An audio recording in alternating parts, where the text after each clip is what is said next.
Mentors, this is our webinar on report cards. So these are our report cards and how you look at and analyze the information given on a report card.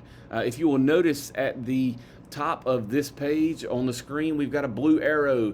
This is our report card for our Rutherford County Schools, or for a student that is a Rutherford County School student. If you will notice on the top right or top left hand side of the page where the blue arrow is, you will have your student's name in bold print, their first, middle, and last name. Beside that, to the right, you will have their student number in bold. You will also have their grade and the parents or guardians and the address located underneath the student name. On the right hand side of the report card, you will see Rutherford County Schools in big bold with our superintendent's name, as well as the high school that this student, or the school, if it's a middle school, that this student attends, the school's address, the school's phone number, and the principal.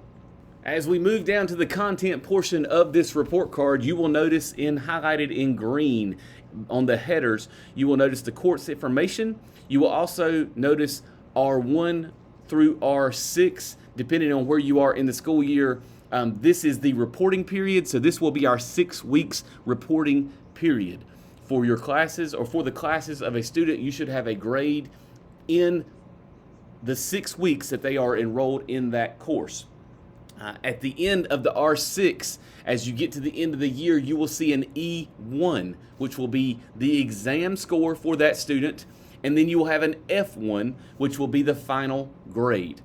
Out beside that, on the green highlighted area, you will see instructor comments. If the teacher had anything to say for the student, pointers or compliments, encouragement, any of those things, you will see that in this section.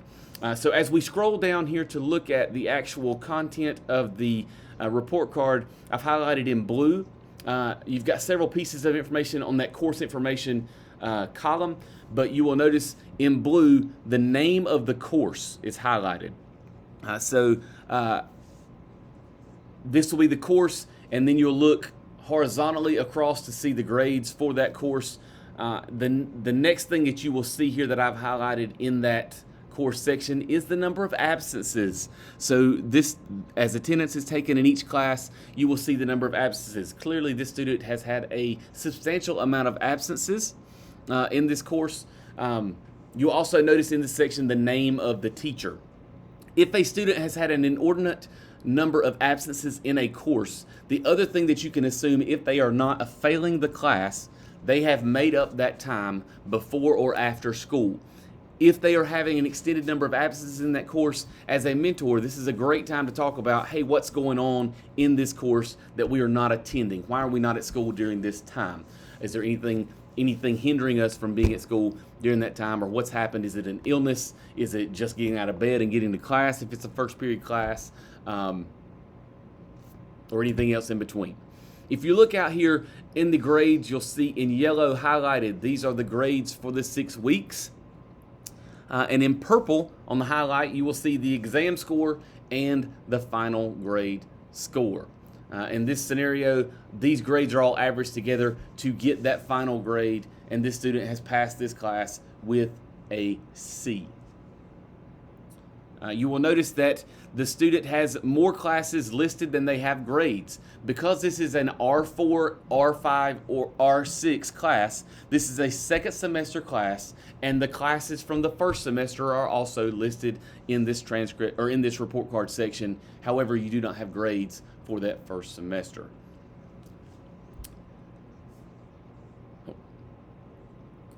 As we scroll down to the bottom, this is in page 2 of this report card, you will have a 10-point grading scale, and it will let you know, highlighted in yellow in this 10-point grading scale, what it takes to get an A, 90 to 100, a B, 80 to 89, a C, 70 to 79, a D, 60 to 69, or an F, 0 to 59.